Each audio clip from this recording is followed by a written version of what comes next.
में आने वाले समय में जैसे जैसे कंपटीशन बढ़ रहा है, जैसे जैसे मल्टीनेशनल्स इंडिया में आ रही हैं, क्रेडिबिलिटी का बहुत इंपॉर्टेंस रहेगा। लोग उसी के पास जाएंगे जिसकी क्रेडिबिलिटी हो, जिसकी विश्वसनीयता हो। मैं इसमें एक उदाहरण दूंगा, उसके बाद मेरा समय खत्म हो रहा है, उसके बाद मैं अपने विचारों को बंद करूंगा। एक कंपनी है रिचर साउंड्स, ब्रिटिश कंपनी है। उसने कहा कि उसको यही डिफिकल्टी थी कि भाई, और वो कंपनी ऐसी वैसी नहीं है, वो Guinness book of world record में उसका नाम है इन टर्म्स ऑफ वो कितना सामान पर स्क्वायर फीट एरिया के हिसाब से बेचते हैं। तो उनको अपनी क्रेडिबिलिटी स्टैब्लिश करनी थी कि विश्वसनीयता, और वो प्रोडक्ट ऐसे बेचते थे कि जो सोनी का जैसे आउटडेटेड मॉडल। अब सोनी का आउटडेटेड मॉडल कोई ग्राहक खरीदने आए तो उसको लगेगा कि भाई ये अगर फेल हो गया तो सोनी तो इसकी सर्विस ही नहीं देगी। तो उन्होंने कहा कि भाई आप खरीदो, मैं हूँ, आई टेक केयर। लेकिन अब मैं हूँ का विश्वास कौन करे? तो उन्होंने क्या किया कि जो भी ग्राहक उनके यहाँ आया तो उसको पहले हफ्ते में वो एक कॉल करते हैं कि भाई आप हमारे यहाँ आए थे, आपने हमारे यहाँ से प्रोडक्ट खरीदा, वो सही चल रहा है? और सोनी का प्रोडक्ट ऐसे तो फेल होता नहीं है। तो उन्होंने कहा हाँ भाई बहुत अच्छा चल रहा है। अब आपने एक अपनी तरफ से एक कॉल कर दी उसको, तो ग्राहक को लगा कि भाई ये दुकानदार बढ़िया है, ये विश्वास कर सकते हैं इस पर, ये अपने से हमें से पूछता है कि भाई प्रोडक्ट ठीक है कि नहीं ठीक है। तो एक क्रेडिबिलिटी की इंपॉर्टेंस, विश्वसनीयता की इंपॉर्टेंस बच्चों को बताएं। और जो सबसे इंपॉर्टेंट चीज़ है, बच्चे को एक्सपेरिमेंट करने दें। बच्चों को आजकल हम क्या है कि बच्चों को डांटते हैं कि भाई ये तुमने गलत कर दिया, ये गलत कर दिया। गलत करने दो, फिर गलतियों से सीखने दो उनको थोड़ा एक्सपेरिमेंट करने की आदत डालो।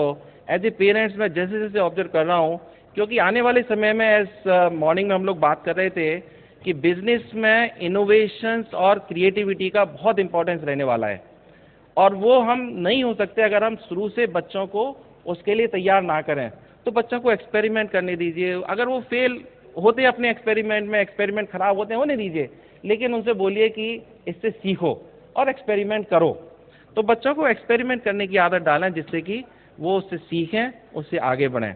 अगर आप बच्चों को ये क्वालिटीज़ डेवलप करते हुए उन्हें आगे बढ़ाएंगे, और अगर वो इन छोटी छोटी चीज़ों पे ध्यान देंगे, तो मैं नहीं समझता कि कोई भी रीज़न है कि वो अभी किसी भी अपने एक्सपेरिमेंट में, चाहे वो उद्यम का क्षेत्र हो या सेवा का क्षेत्र हो, वो कभी फेल होंगे। वो सिर्फ आगे ही बढ़ेंगे। ऐसी मेरी इच्छा है, ऐसा मेरा मानना है। इसके साथ मैं यहीं पे विचार बंद करूंगा। धन्यवाद। Thank you very much. पारिवारिक जीवन में आई नई बहार एक विषय है मेरे सामने जिस पर मुझे आपसे बात करनी है।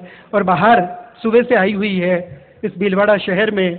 सोनी जी के नेतृत्व में महासभा ने एक नई बहार की आवागमन देखी है, झोंके देखे हैं, और इन झोंकों को बहार से बागों में बदलते हुए, बगीचों की तरफ बढ़ते हुए, और संभवतः इस अंबर पर छाने के अब तो दिन आ गए। यही भीलवाड़ा शहर था। कुछ वर्षों पूर्व में आया, सभागार में 5-6 हजार लोग थे, बड़े खूबसूरत आयोजन थे, और यही नेतृत्व था। उसके बाद में पुणे आया, 7-8 हजार लोग थे, और मैं अभिभूत था। और आज तो संभवतः 15 से 20 हजार लोग सुबह थे। और अब मुझे लगता है 4-5 साल बाद, हाँ सोनी साहब बिल्कुल तैयार रहिए, क्योंकि ये संख्या अब आपको ही लगातार बढ़ानी है। मुझे लगता है 4-5 साल बाद पुनः जब भीलवाड़ा में आएंगे तो शायद ये मंच भी छोटा होगा और हम 25-30 हजार, जी हाँ, हो सकते हैं, बिल्कुल हो सकते हैं। इस आयोजन के लिए, इस बहार के लिए, इस नेतृत्व को और पूरी महासभा को और उन भिन्न भिन्न कार्यकर्ताओं को मैं जानता हूँ। एक व्यक्ति नेतृत्व देता है, नेतृत्व की जय जयकार होती है, पर अनेक लोग साथ जुड़ते हैं, तभी जाकर के वो नेतृत्व कार्य करता है। तो आइए सोनी साहब को और सोनी साहब के साथ साथ उस पूरी भीलवाड़ा की टीम को और महासभा को, जिसने ये चिंतन किया, जिसने ये मनन किया और ये ऐसा खूबसूरत एक आयोजन दिया, हम और आप बधाई देते हैं जोरदार करतल ध्वनि के साथ।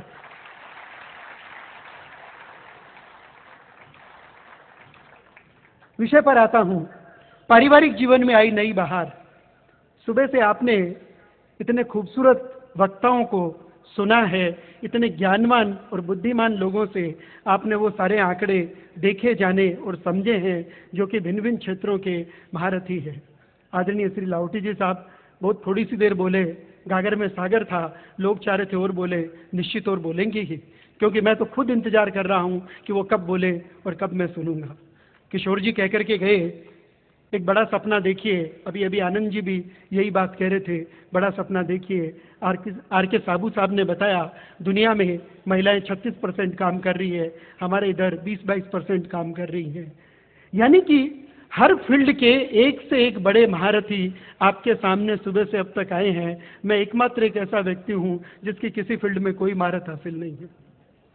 मैं कुछ नहीं जानता दुनिया में कैसे क्या हो रहा है, पर मेरे आसपास में, मेरे घर में, भाई साहब के घर में, पड़ोसी के घर में, समधी के घर में, रिश्तेदार के घर में, इसके घर के उसके घर में क्या हो रहा है, मैं खुली आंखों से देखता हूँ। आप चाहे तो ये सोच सकते हैं यही काम है क्या दूसरों के घरों में ताक झांक करते हैं।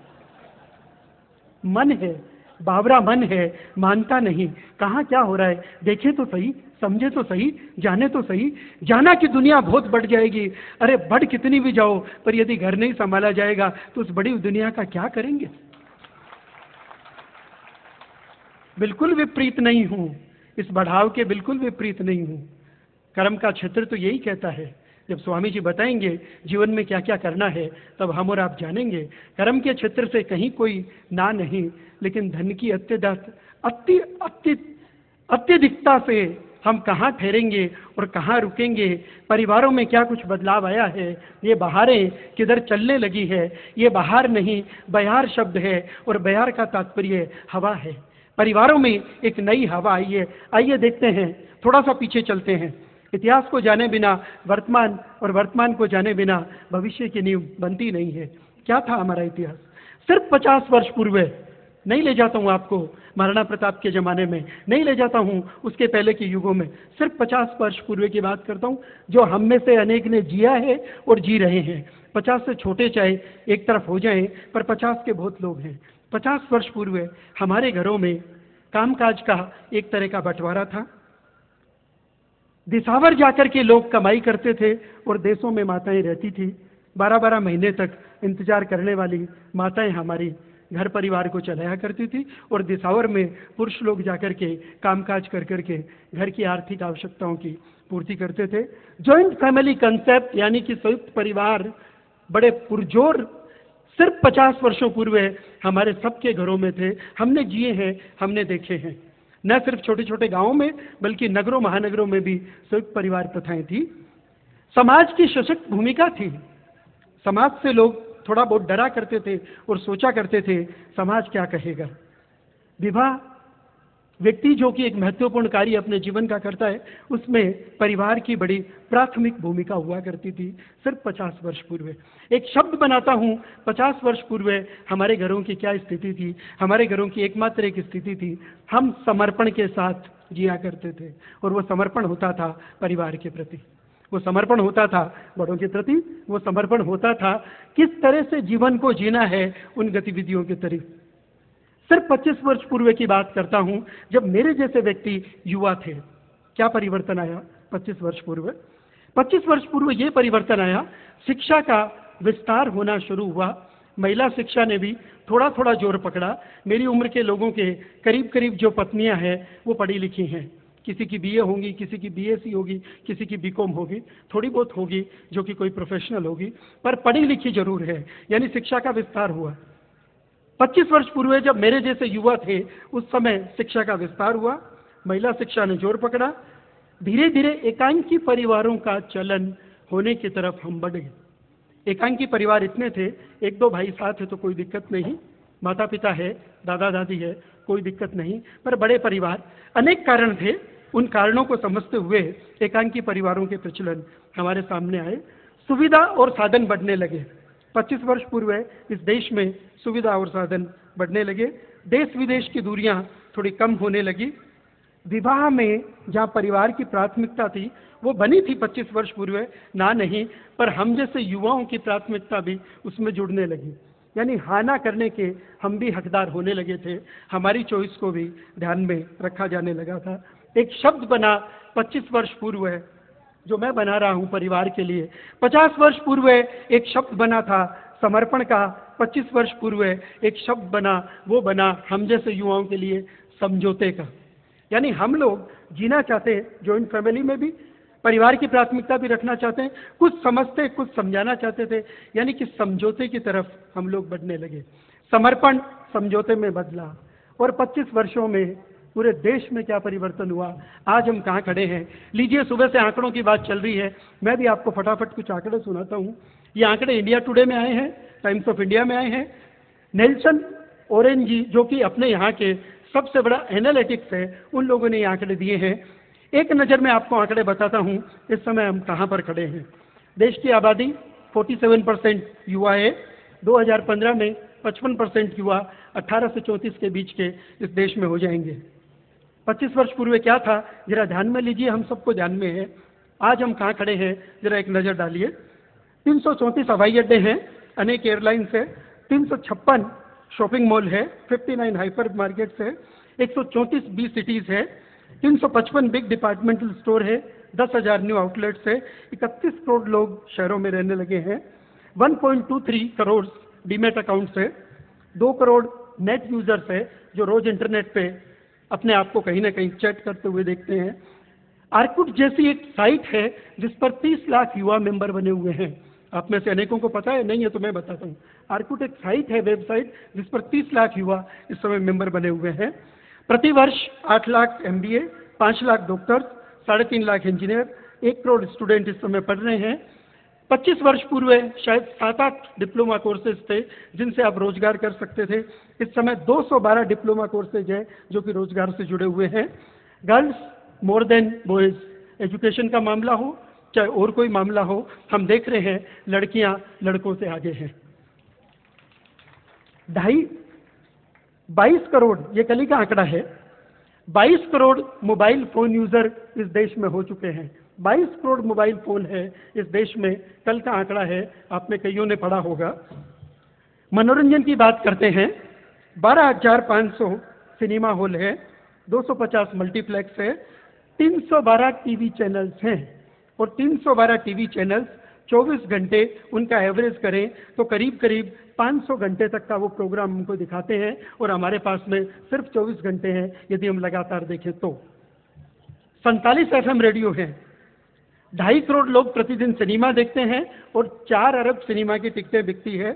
टीवी इंडस्ट्रीज जिसको हम गालियां देते हैं कि इसके कारण सत्यानाश हो गया, हुआ कि नहीं हुआ, आर्थिक उन्नति टीवी कलाकारों की जबरदस्त हुई है और टीवी इंडस्ट्री ने पिछले 1 वर्ष में 14,800 करोड़ रुपए की आमदनी की है। सिर्फ वो छोटा जो जिसको कई दिन पहले हम इडियट बॉक्स कहा करते थे ना, बुद्धू बक्सा, उसने 14,800 करोड़ रुपए की आमदनी की है। 262 वीक, सास भी कभी बहू, 262 में से 197 वीक पर TRP में हाईएस्ट चली है। अब उस सीरियल को कितनी भी गाली दो, पर भारत के इतने लोग उसको देख रहे हैं। अब बम्बई में या भीलवाड़ा में या कि रायला में कोई फर्क नहीं है, कौन कितने बजे जगता है इसमें तो फर्क हो सकता है, पर सोते तो करीब करीब सभी अब 11 साढ़े 11 बजे तक सीरियल देखते रही हैं। वेदर रायला है या कि वो बम्बई है, कोई फर्क नहीं है। पिछले दिनों आपने देखा होगा कुछ रियलिटी शो चल रहे हैं, नच बलिए है, इंडियन आइडल है, वेट लूज किस तरह करें, इस तरह के प्रोग्राम है। अब तो ये भी है कि बाथरूम सिंगर कौन बन सकता है, इस पर भी एक जोरदार प्रोग्राम टीवी पर चल रहा है। पिछले दिनों जिस सिंगर कंपटीशन में आपने देखा होगा जो युवा जीता है उसको फाइनल डे पर 14 करोड़ SMS मिले। 14 करोड़ SMS, एक SMS की कॉस्ट 6 रुपये थी। एकमात्र एक प्रोग्राम से उस प्रोग्राम के ऑर्गेनाइजर्स ने कितने रुपए कमाए होंगे जोड़ लीजिए, आप सब व्यापारी वर्ग के लोग हैं। 14 करोड़ SMS एक प्रोग्राम के मिले हैं।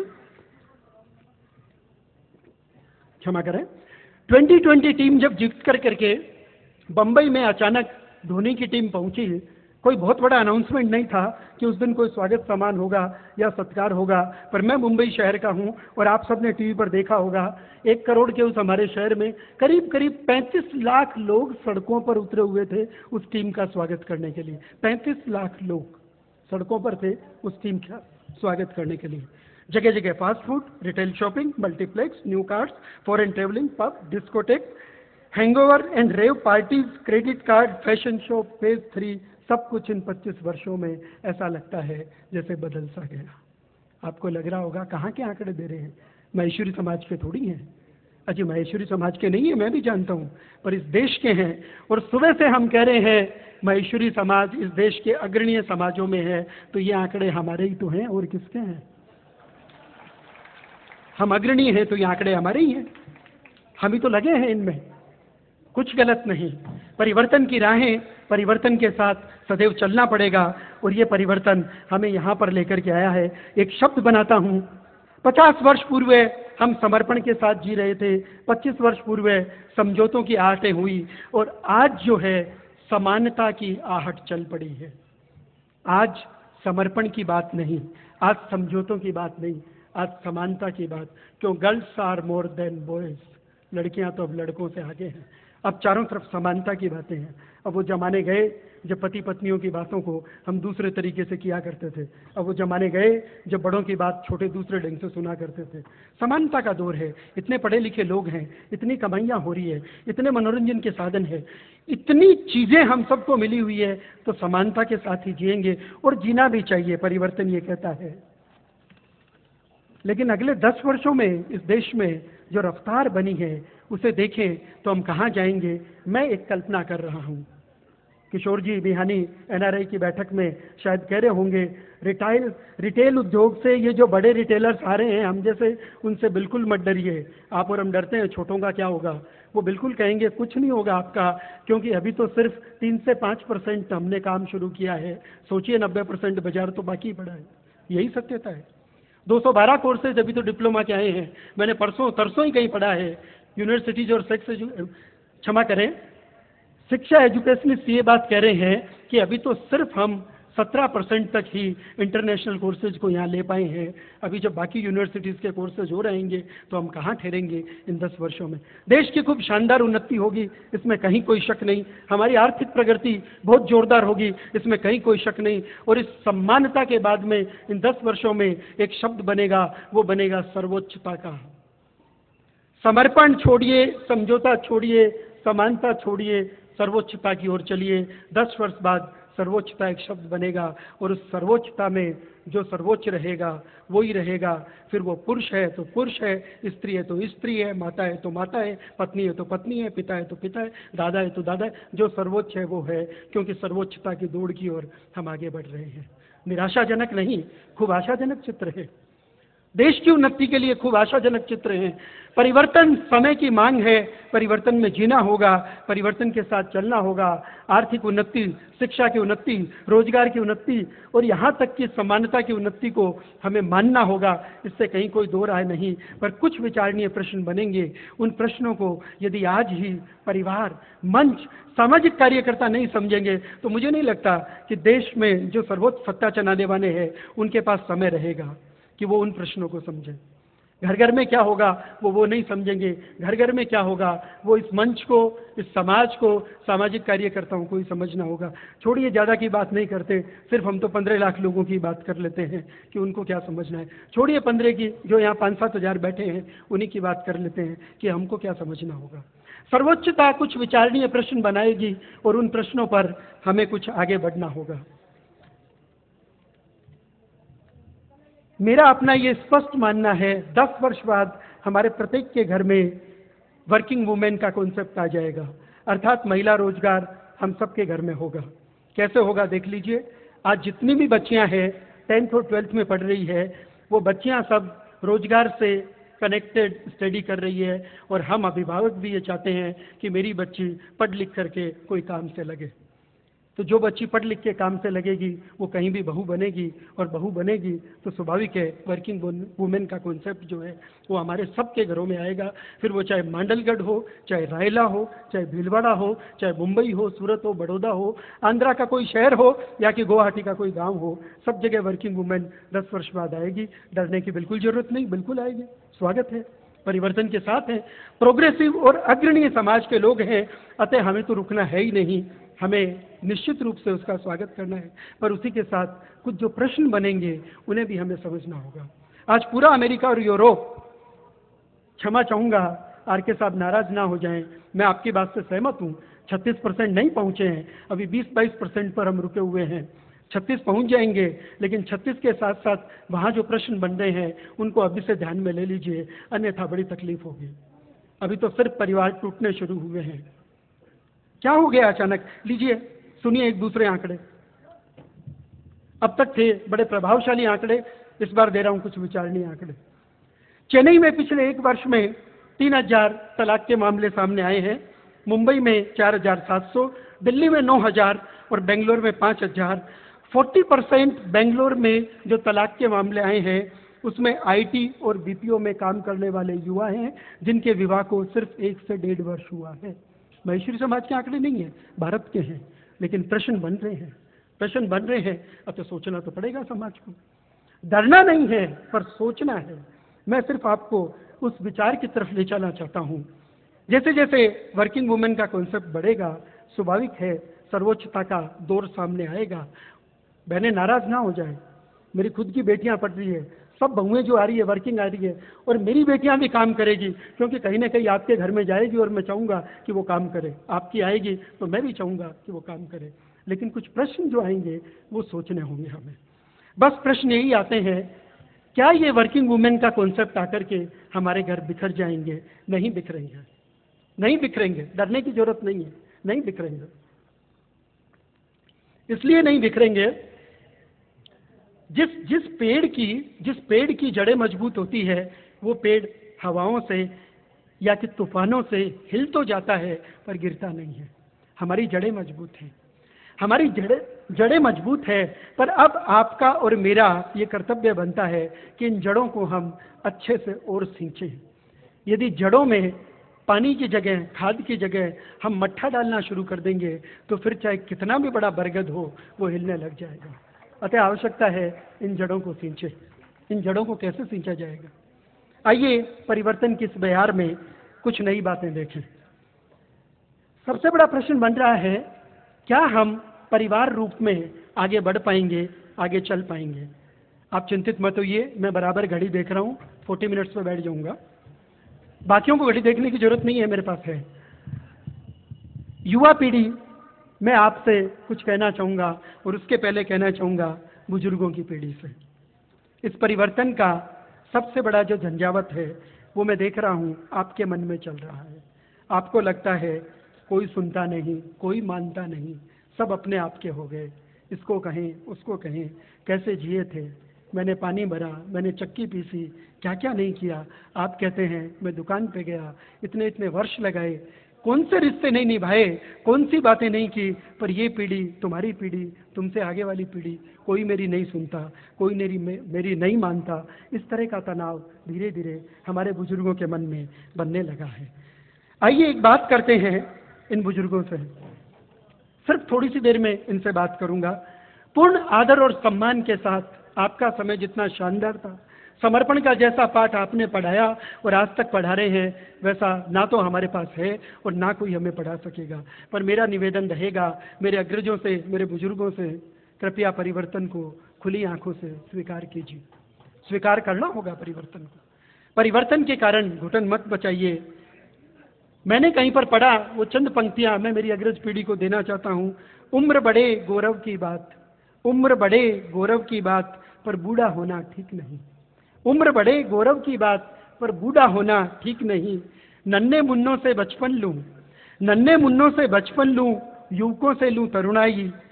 मेरी गलतियां ना दोहराए, राह सुझाऊं उनको नई। हर अवसर पर, हर बात पर टोका टाकी ठीक नहीं। उम्र बढ़े गौरव की बात, बूढ़ा होना ठीक नहीं। जीवन की ऊंची नीची पगडंडियां पार करी मैंने। अपनों और परायों की अनदेखी मार सही मैंने। अपनों और परायों की अनदेखी मार सही मैंने। सबकी उलझन सुलझा दूंगा, ऐसा सनकीपन ठीक नहीं। उम्र बढ़े गौरव की बात, बूढ़ा होना ठीक नहीं। और अंतिम क्षण, चिंतनशील बनूं मैं, अपनी बुद्धि का उपयोग करूं, किंतु नहीं बांटूं चिंताएं, हो सीमित उपयोग करूं मदद हर संभव सबकी। हर दिन झींकना ठीक नहीं। उम्र बढ़े गौरव की बात, पर बूढ़ा होना ठीक नहीं। पूर्ण आदर और सम्मान के साथ, आपके अनादर की कहीं कोई बात नहीं। जैसा समर्पण आपने दिखाया है, जैसे खूबसूरती से जीवन आपने जिया है वैसा जीवन हम नहीं जी पाएंगे। अतः कृपया इस परिवर्तन को आप स्वीकार कर लीजिए। घर का तनाव निश्चित रूप से कम हो जाएगा। ये सर पल्ले उठते हैं, उठ जाने दीजिए, कोई फर्क नहीं पड़ता। वो ड्रेस पहनती है, पहन लेने दीजिए, कोई फर्क नहीं पड़ता। वो ड्रेस पहन करके यदि आपका सम्मान करती है तो कोई खतरा नहीं, पर वो सर ढकती है और आपका अपमान करती है तो क्या करेंगे उस सर ढके हुए को? स्वीकार कर लीजिए परिवर्तन को, कोई फर्क नहीं पड़ने वाला है। यदि आपको लगता है कि सर ढकने से ईमान सम्मान है, नहीं है। हम पुरुषों ने तो कभी की पगड़ी और टोपी छोड़ दी, इसका मतलब ये थोड़ी हम सम्मान नहीं करते हैं। कोई फर्क नहीं पड़ता। इस परिवर्तन को कृपया स्वीकार कर लीजिए। आइए युवकों से बात करें। अग्रजों से बात हो गई, उन्हें सुनाने के लिए नहीं, परिवर्तन का निवेदन करने के लिए। पर युवकों से बात, आजकल युवा संगठन में भी कभी कभी ये बात होने लगी, महेश्वरी समाज के राष्ट्रीय संगठन की बात नहीं कर रहा हूँ, अनेक युवा संगठनों में ये बात होने लगी कि वृद्धाश्रम की जरूरत पड़ेगी। पर भाई किसको पड़ेगी? ये तो बताओ ना, किसको पड़ेगी वृद्धाश्रम की जरूरत? क्यों बनाना चाहते हो वृद्धाश्रम? यदि वृद्ध लोग ये कहते हैं कि वृद्धाश्रम चाहिए तो वो ठीक कह रहे हैं, क्योंकि हम और आप इस नकारे ढंग से जीवन को जीने लगे हैं कि उनको लगता है कि शायद हम घर पे नहीं रखेंगे। तो वो सोच रहे हैं तो ठीक सोच रहे हैं, पर मैं और मेरी उम्र से छोटे लोग यदि ये बात करते हैं तो वृद्धाश्रम होना चाहिए, तो शर्म आनी चाहिए खुद पर। क्यों होने चाहिए वृद्धाश्रम? क्यों होने चाहिए वृद्धाश्रम? मुझे बताइए। इस देश को वृद्धाश्रम की बिल्कुल जरूरत नहीं, और यदि है तो साथियों सुन लीजिए एक छोटी सी घटना। बेटा था, कोई होगा मेरे जैसा जो कि नहीं मानता था। रोज घर की झंझट, रोज पत्नी से कले, रोज माता पिता से ये वो फला ढिकड़। एक दिन पुत्र ने ये निश्चित कर ही लिया, पिताजी उम्र आपने जी ली, आपने अपना सारा काम कर लिया, अब थोड़ी सी बची है आपकी। क्यों रोज झींकते रहते हैं? क्यों तनाव में रहते हैं? क्यों शिक्षा देते हैं? पास में शहर के बाहर एक खूबसूरत सा वृद्धाश्रम बना है, आप बोले तो वहाँ मैं आपको छोड़ आऊँ, आप और माँ शांति से वहाँ रहें, हम यहाँ घर में शांति से रहेंगे। क्या करता पिता? लाचार हो चुका था। वृद्धावस्था लाचारी ले ही आती है। जिन्होंने सब कुछ बनाया वो भी इस अवस्था में लाचार होते हैं और कुछ नहीं कर सके। माता पिता का एक दिन सामान बांधा, गाड़ी में रखा, साथ में जैसे ही निकलने को हुआ, छोटा जो पोता था वो भी बैठ गया। पापा पापा दादाजी दादी को कहाँ छोड़ने जा रहे हैं? मैं भी चलता हूँ। पोता पीछे की सीट पे बैठा है, पिता आगे बैठा है, दादी पीछे बैठी है, सामान लदा हुआ है, बेटा गाड़ी चला रहा है। वृद्धाश्रम की तरफ गाड़ी बढ़ रही है। 1 कदम 2 कदम 4 कदम, 1 गली 2 गली 4 गली 5 गली, शहर का चौराहा और चौराहे पर 2 रास्ते। एक रास्ता जाता था वृद्धाश्रम की तरफ और दूसरा थोड़ा सा घूम करके वापस आ जाता है घर की तरफ।